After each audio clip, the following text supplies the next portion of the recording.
নমস্কার। আজকে আমরা কোয়ান্টাম তত্ত্বের পার্ট 3 এটা আমরা শুরু করতে চলেছি। একদম ফার্স্ট আমরা শিখব আলোর তরঙ্গ তত্ত্বের ব্যর্থতা কি, কেন আমাদের আলোর তরঙ্গ তত্ত্ব অনেক কিছু ঘটনার ঠিকঠাক ব্যাখ্যা আমাদের করতে পারে না। এবং আলোর তরঙ্গ তত্ত্বটা কি, আলোর তরঙ্গ তত্ত্ব কি বলছে যে আলো তরঙ্গের আকারে চলাচল করে, এবং এই যে তত্ত্ব সেটা খুব সিম্পলি বলবো আলোর তরঙ্গ তত্ত্ব।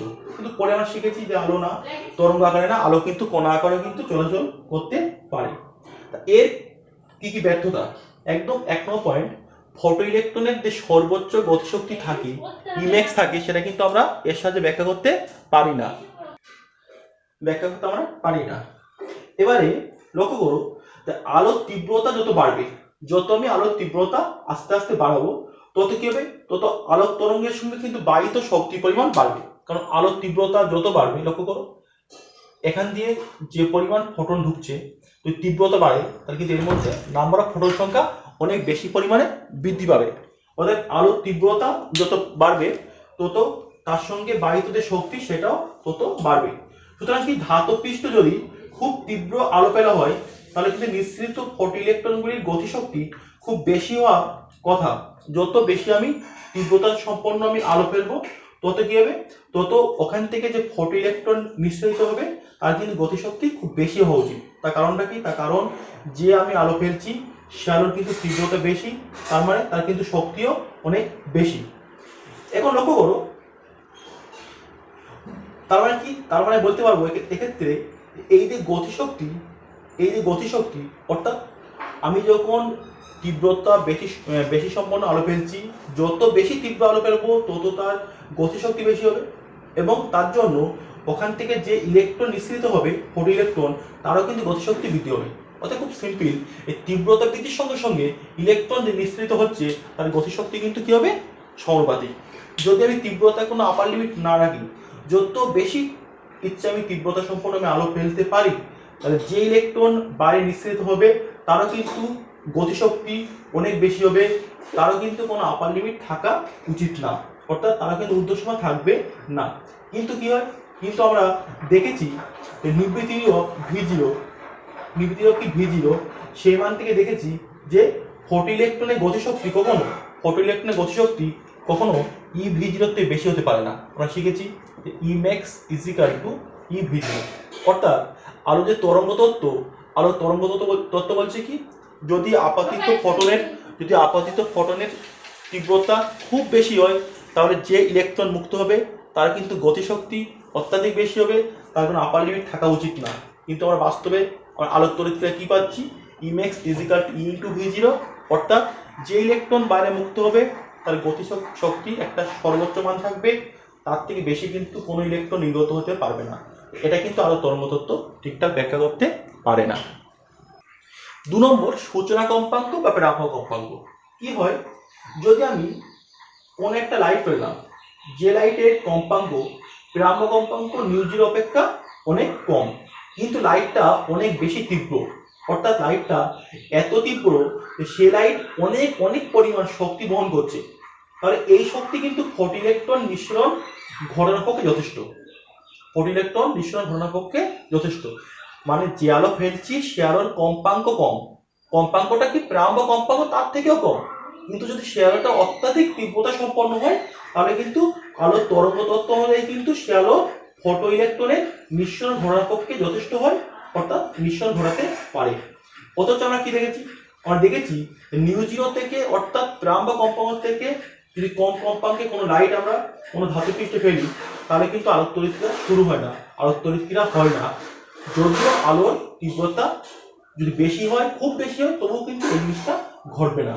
অর্থাৎ আমরা দেখেছি বা দেখতে পাচ্ছি μ0 অপেক্ষা বেশি কম্পাঙ্কে যদি তীব্র আলো হয় বা ক্ষীণ আলো হয়, সেক্ষেত্রে আলোক তড়িৎক্রিয়া ঘটবে।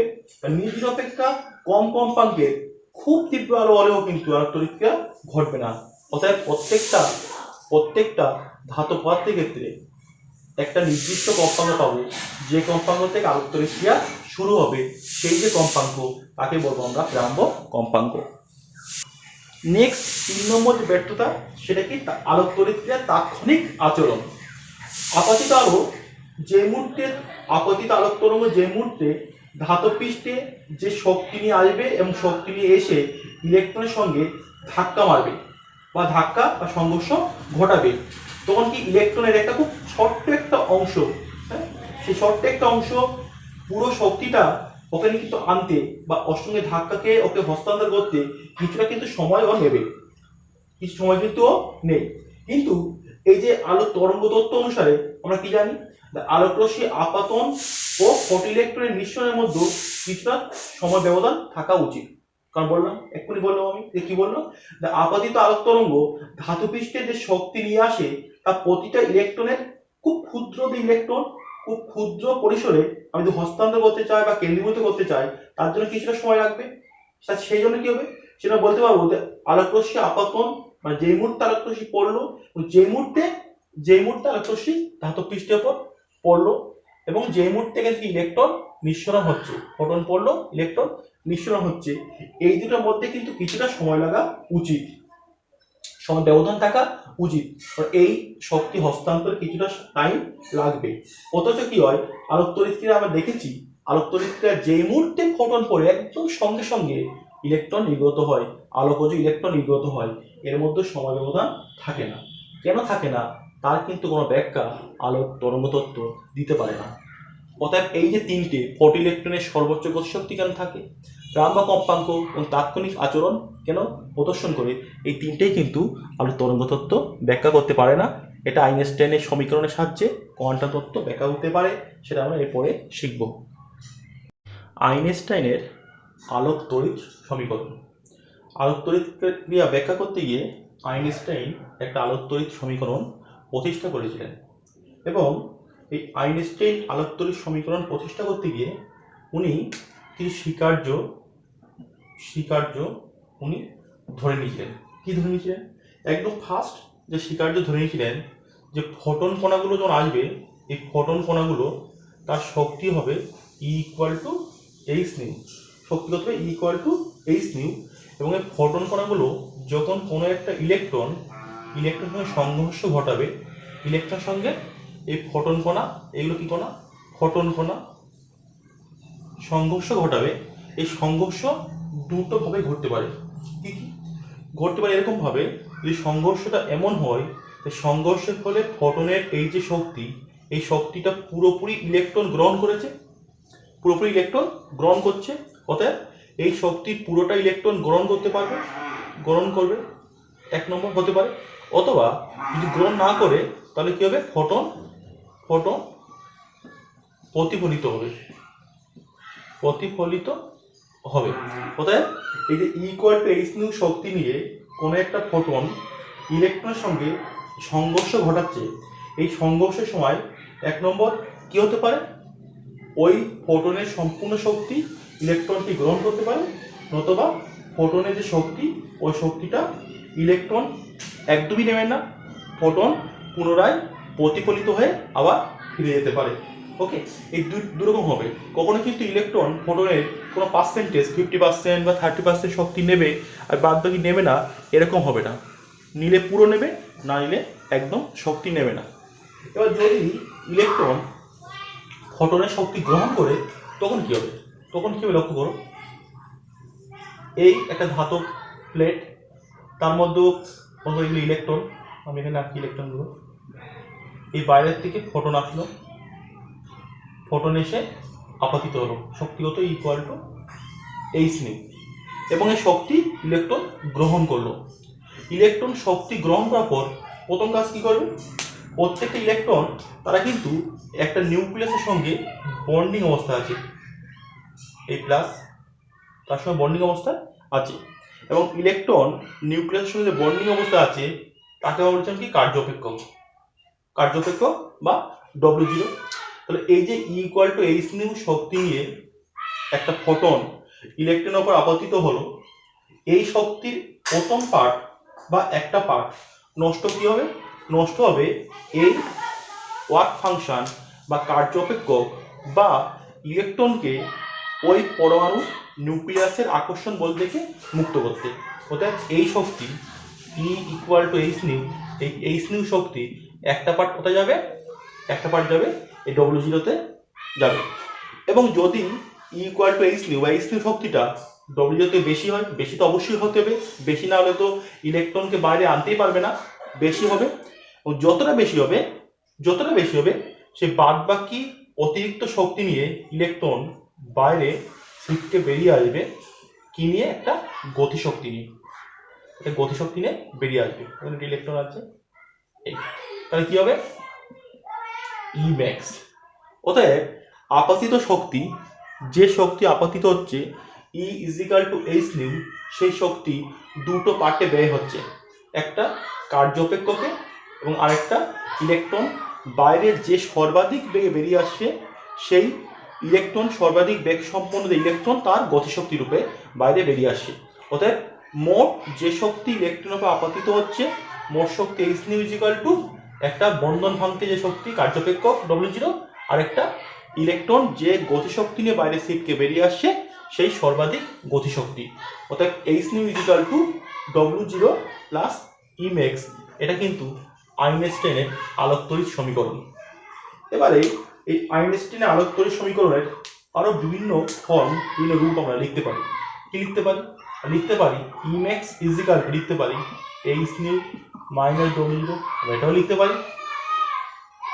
আবার আমার গতদিন আমরা শিখেছিলাম, কি শিখেছিলাম? E max equal to half M V max square. এর মান বসিয়ে দিই, লিখতে হবে half M V max square equal to H nu minus W0। এটাও কিন্তু আমরা আইনস্টাইনের সমীকরণ হিসেবে আমরা লিখতে পারি। ওকে, সবগুলি কিন্তু আইনস্টাইনের সমীকরণ। যদি কোনো একটা ধাতু প্রাম্ব তরঙ্গ দৈর্ঘ্য λ0 হয়, বা প্রাম্ব কম্পাঙ্ক μ0 হয়, সেক্ষেত্রে আমরা কি লিখতে হবে? μ0 হয়, সেক্ষেত্রে আমরা জানি, সেক্ষেত্রে আমরা লিখতে পারবো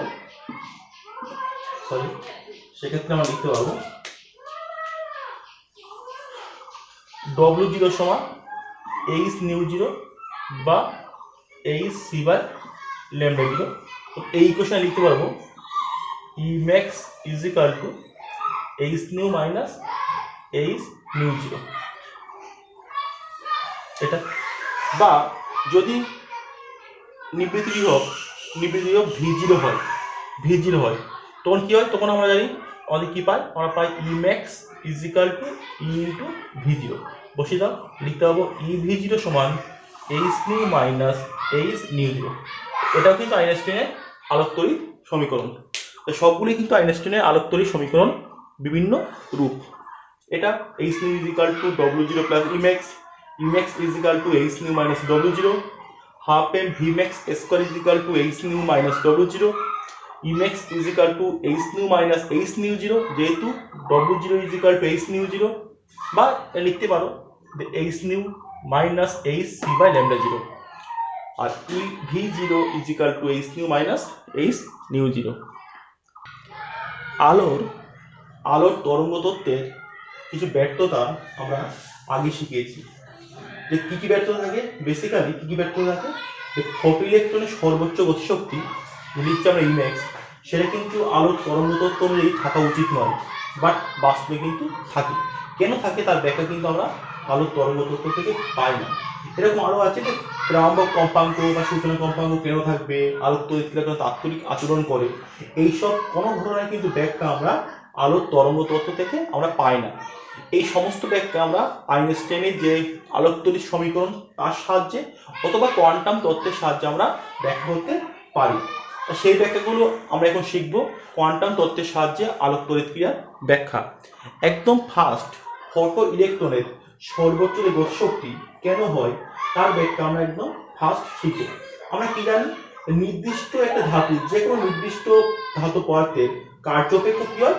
কার্যপেক্ষক ধ্রুবক হয়। নির্দিষ্ট ধাতু কি হয়? কার্যপেক্ষক ধ্রুবক হয়। কার ক্ষেত্রে? নির্দিষ্ট ধাতুর ক্ষেত্রে। তাহলে লক্ষ্য করো, যে নির্দিষ্ট ধাতুর ক্ষেত্রে কার্যপেক্ষক যদি একদম কনস্ট্যান্ট হয়, সব ক্ষেত্রে যদি নির্দিষ্ট ধাতুর ক্ষেত্রে কার্যপেক্ষক আমরা নির্দিষ্ট বলতে পারি, তাহলে কিন্তু একটা জিনিস এখান থেকে খুব সিম্পল ভাবে লিখতে পারি আমরা, কার্যপেক্ষক সমান কি ছিল? এইচ ইন্টু নিউ জিরো, কি zero, H into nu zero. তাহলে আমরা বলতে পারি যে আলো পড়ছে সে আলোর কিন্তু যে আলো ধাতব পৃষ্ঠে বা আপতিত হচ্ছে, এই ধাতব পৃষ্ঠ এর উপর যে আলো বা ফোটন বা স্রোত আপতিত হচ্ছে ইকুয়াল টু এইচ নিউ, তার কম্পাঙ্ক আবার কি হয়, তার কম্পাঙ্ক নির্দিষ্ট। সূত্র কি ছিল, ই ম্যাক্স ইজিক্যাল টু ছিল H nu minus W zero. লক্ষ্য করো ডব্লিউ জিরো ধ্রুবক, ডব্লিউ জিরো ধ্রুবক আমি বলেছি যে নির্দিষ্ট ধাতুর ক্ষেত্রে ডব্লিউ জিরো ধ্রুবক, বা তুমি এটাও বলতে পারো ডব্লিউ জিরো সমান এইচ নিউ জিরো, নির্দিষ্ট ধাতুর ক্ষেত্রে সূচনা কম্পাঙ্ক ধ্রুবক, অতএব তার ক্ষেত্রে ডব্লিউ জিরো কার্যক্ষেত্র ধ্রুবক। E max equal to H nu minus W zero, W zero ধ্রুবক আমি পেয়ে গেলাম। তাহলে লিখতে পারবো E max equal to H nu minus ধ্রুবক। ধ্রুবক লক্ষ্য করো কোনো একবর্ণী আলোর ক্ষেত্রে, একবর্ণী আলোর ক্ষেত্রে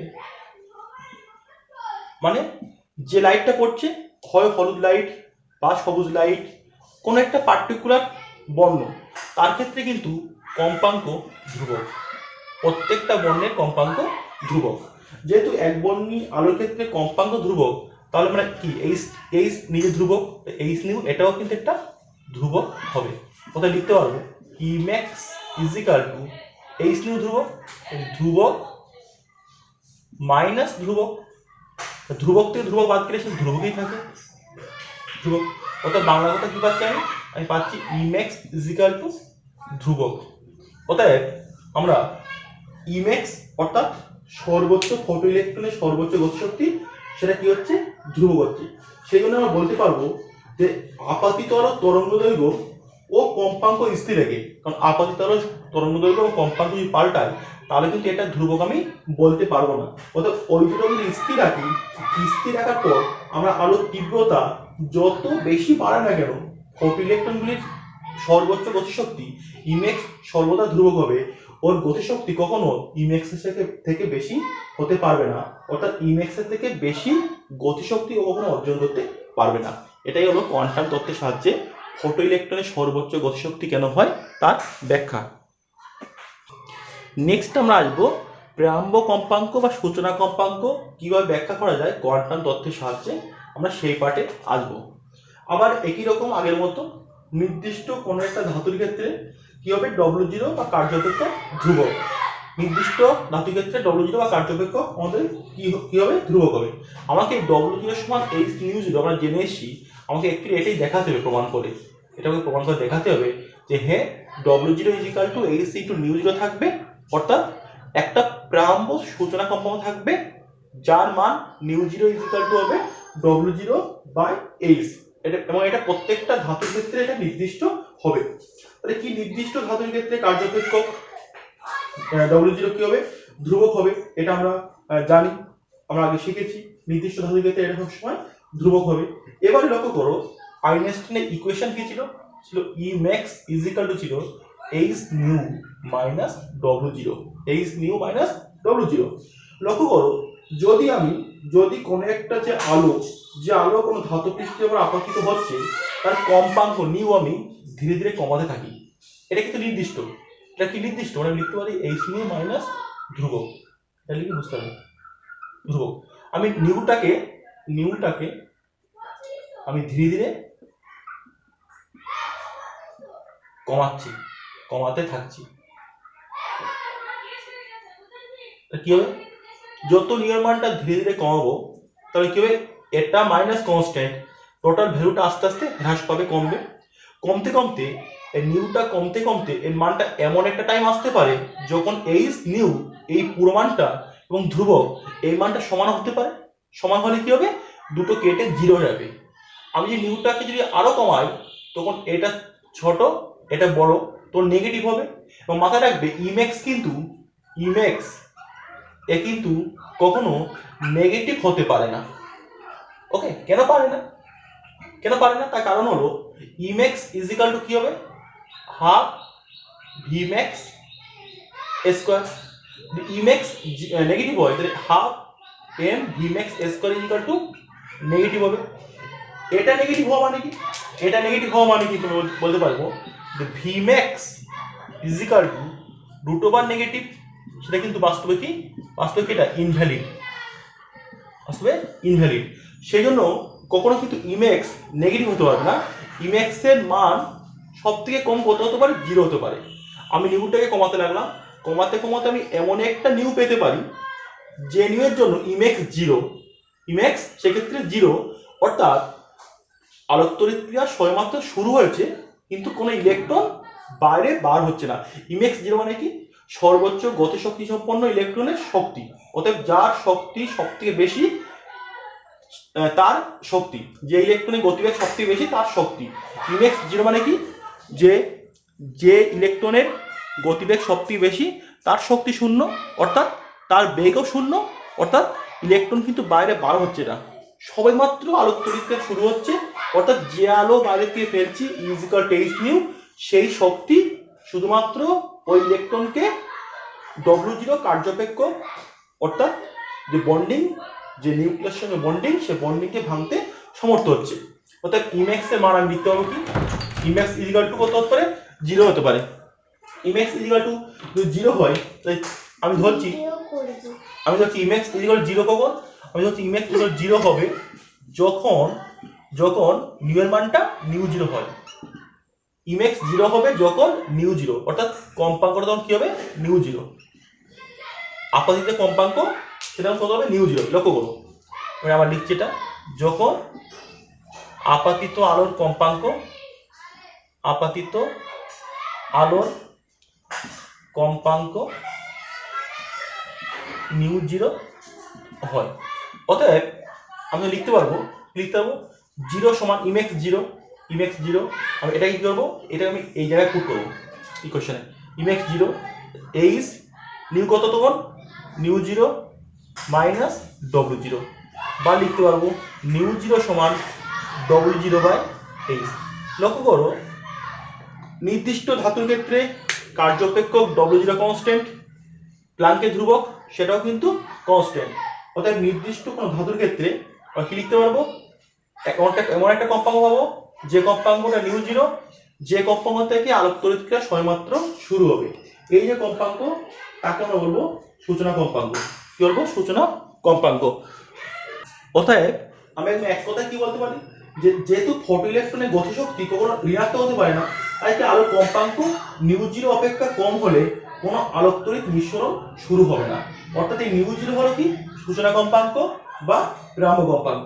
তাহলে আমি আইনস্টাইনের এই যে সমীকরণ, আমি কিন্তু এই সমীকরণকে দেখো, লক্ষ্য করো, আমি এই সমীকরণকে একটু পাল্টে লিখতে পারি। কি লিখতে পারি,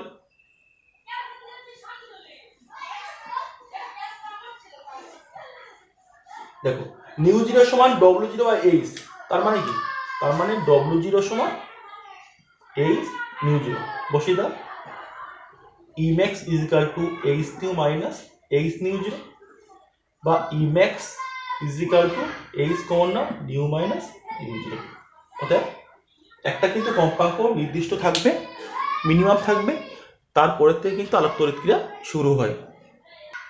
3 নম্বরটা তাৎক্ষণিক আচরণ। আলোক তড়িৎ ক্রিয়া তাৎক্ষণিক আচরণ মানে যে মুহূর্তে ফোটন এবং ইলেকট্রনের সংঘর্ষ হয় সেই মুহূর্তে আলোক তড়িৎ ক্রিয়া শুরু হয়।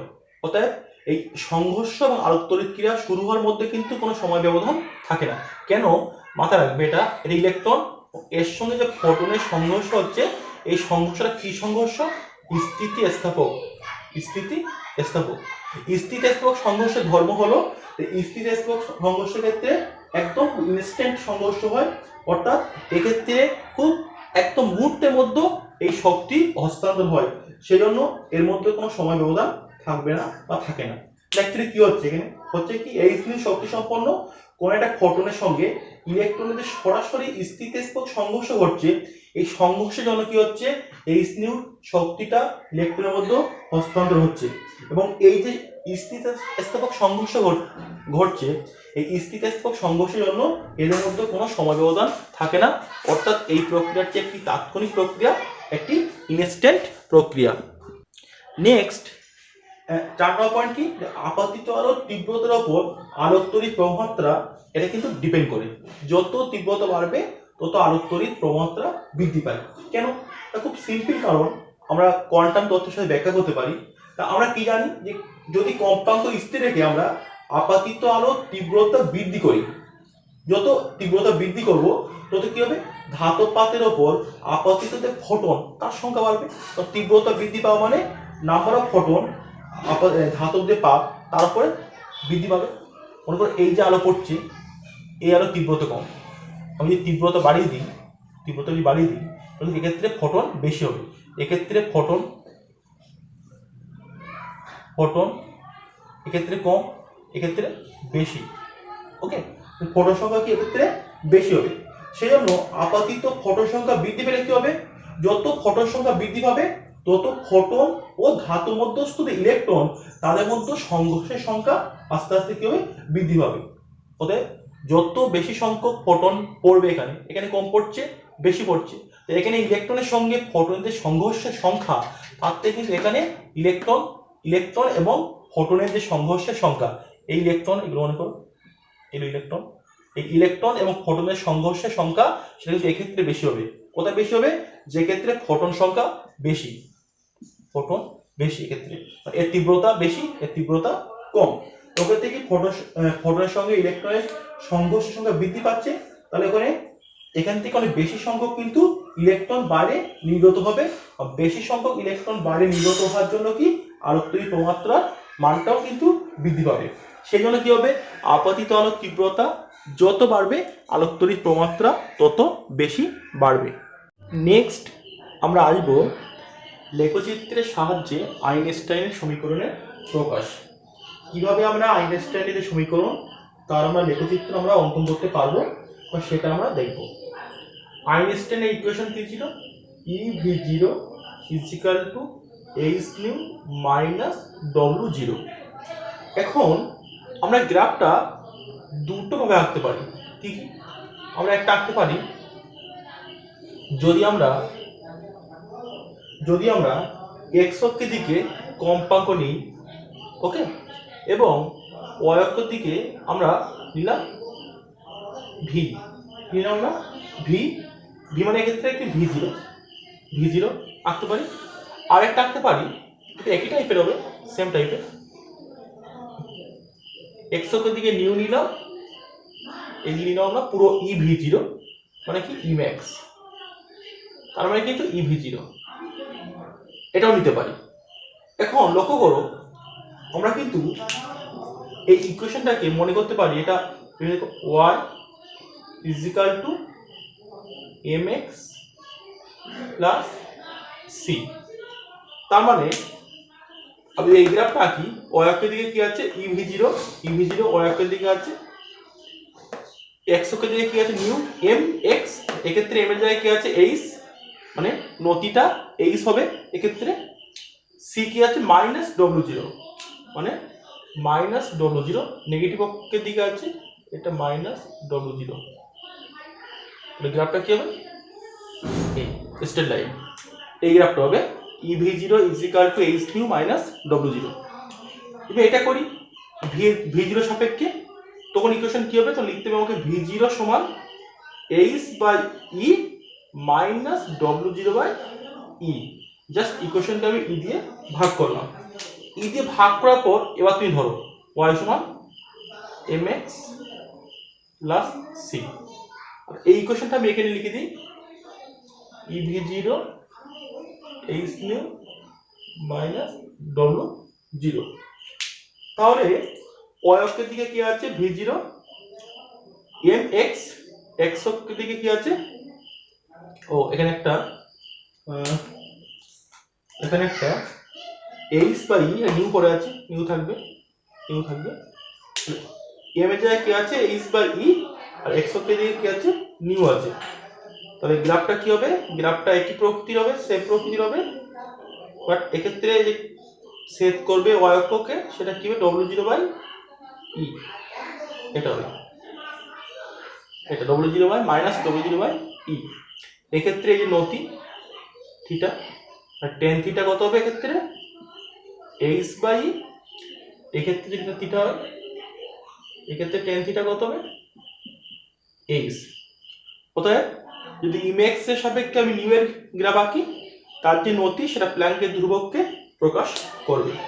এবারে আমরা করি কি, অনেক ক্ষেত্রে অনেক বইতে আমরা আগেও প্রথম যে আমি পাঠ করেছিলাম ওখানে এঁকেছিলাম সূচনা কম্পাঙ্কের বিষয়টা, আমরা শুধু প্রথম পাদ এই গ্রাফটা দেখাই। তো কি দেখাবো গ্রাফটা, এই এদিকে নিউ থাকলে এদিকে V0 থাকলে এই পার্টটা গ্রাফ দেখাবো, বা এর ক্ষেত্রেও তাই একদম সেম প্রকৃতি গ্রাফ হবে। এক্ষেত্রে গ্রাফটা কিন্তু একই প্রকৃতি হবে, এদিকে নিউ এদিকে ই ম্যাক্স। ওকে, প্রকৃতি কি সরলরেখা। এখান থেকে কিন্তু আমরা এই যে নতি, এখান থেকে আমরা প্ল্যাঙ্কের ধ্রুবকের মান আমরা পেতে পারি। নেক্সট আসবো ডি ব্রগলির প্রকল্প। এই নিয়ে আমি প্রথম ক্লাসে বলেছিলাম, ডি ব্রগলি কি বলেছিল, যে পদার্থ তরঙ্গের মতো আচরণ করে, যে কোনো পদার্থ তরঙ্গের মতো আচরণ করে, এবং যদি কোনো একটা পদার্থ যার ভর m বেগ v হয়, তাহলে ভরবেগ কত হবে, ভরবেগ p ইজিক্যাল টু হবে mv। তাহলে ওই পদার্থর সঙ্গে যে তরঙ্গ থাকবে, পদার্থ তরঙ্গ, তার যে তরঙ্গ দৈর্ঘ্য ল্যামডা, ল্যামডাটা কি পদার্থ তরঙ্গের তরঙ্গ দৈর্ঘ্য ল্যামডা হয়, তো ল্যামডা সমান কি হবে h/p, বা আমরা লিখতে পারবো ল্যামডা সমান h/mv। এটা ডি ব্রগলি প্রকল্পের গাণিতিক রূপ। এর প্রমাণটা আমি একটু পরে করছি। লক্ষ্য রাখবে ল্যামডাটা কি পদার্থ তরঙ্গের তরঙ্গ দৈর্ঘ্য। এখন এর আবার বিভিন্ন রূপ হতে পারে। কি কি হতে পারে, আমরা জানি p সমান কি হয় √2me। 2me এটা কি, এটা কিন্তু শক্তি, এটা শক্তি। অতএব লিখতে পারি ল্যামডা সমান লিখতে পারবো h/√2me, বা এটাও লিখতে পারি। যদি কোনো ইলেকট্রন v বিভব প্রভেদের মধ্য দিয়ে অতিক্রম করে বা গতিশীল হয়, তো সেক্ষেত্রে ওই ইলেকট্রনের যে শক্তি E, সেটা হবে E ইজিক্যাল টু EV। ভিটা কি বিভব প্রভেদ। সেক্ষেত্রে ইকুয়েশনটা হবে ল্যামডা সমান h/√2meV। এটা ইকুয়েশনটা আমাদের এটা হবে। আর লক্ষ্য করো এইচ এর মান কনস্ট্যান্ট, ইলেকট্রনের ভর তার মান কনস্ট্যান্ট, ইলেকট্রনের আধান তার মান কনস্ট্যান্ট, ভিটা কিন্তু ভেরিয়েবল। এই সমস্ত মান আমি এসআই পদ্ধতিতে বসিয়ে দিই। এইচ এর মান যদি পুট করি 6.625 ইনটু 10⁻34, কি পুট করব, H equal to 6.625 10⁻34 joule second, equal to 1.6 10⁻19 coulomb. আর কি আছে m, ইলেকট্রনের ভর 9.11 10⁻31 কেজি। ওকে, তাহলে এই মান যদি বসিয়ে দিয়ে যে মানটা পাবো, সে মানটা কত হবে, সে মানটা হবে ল্যামডা সমান হবে আমার 12.27 বাই √v এমস্ট্রং। 12.27 বাই √v এমস্ট্রং আমরা এই মানটা কিন্তু পাবো। এই মানটা সেক্ষেত্রে পাওয়া যায়। তাই ডি ব্রগলি তরঙ্গ দৈর্ঘ্যের যত রকম সমীকরণ হয় সবগুলো আমি দেখিয়ে দিলাম। ভরবেগ যদি আমি mv ভেঙে লিখি সেটা হতে পারে, শক্তি থাকলে সেক্ষেত্রে এটা ইউজ করব, কোনো ইলেকট্রন যদি গতিশীল হয় কোনো বিভব প্রাপ্তির মধ্য দিয়ে, তার ক্ষেত্রে আমি এটা ইউজ করব। নেক্সট আমরা ডি ব্রগলি প্রকল্পের প্রমাণটা একটু আমরা দেখব। প্রমাণটা কি, আইনস্টাইন কি বলেছিল, আইনস্টাইনের বিখ্যাত সূত্র E ইজিক্যাল টু mc²। ওকে, আমি লিখছি ফোটনের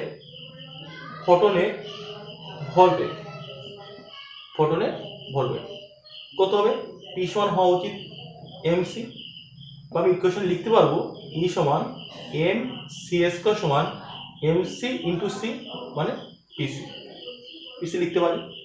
আবার ফোটনের সঙ্গে বাহিত শক্তি E সমান কি হয় h নিউটা কম্পাঙ্ক, h টা প্ল্যাঙ্কের ধ্রুবক, বা লিখতে পারবো এইচ সি বাই ল্যামডা। কেন? যেহেতু সি সমান নিউ ল্যামডা বা নিউ সমান সি বাই ল্যামডা, এখান থেকে লিখতে পারবো। বা ই সমান কি পেয়েছি আমি? পি ইন্টু সি সমান H C by lambda. C কেটে দাও, পাবো পি সমান এইচ বাই ল্যামডা বা ল্যামডা সমান এইচ বাই পি। এটাই কিন্তু ডি ব্রগলির সমীকরণ।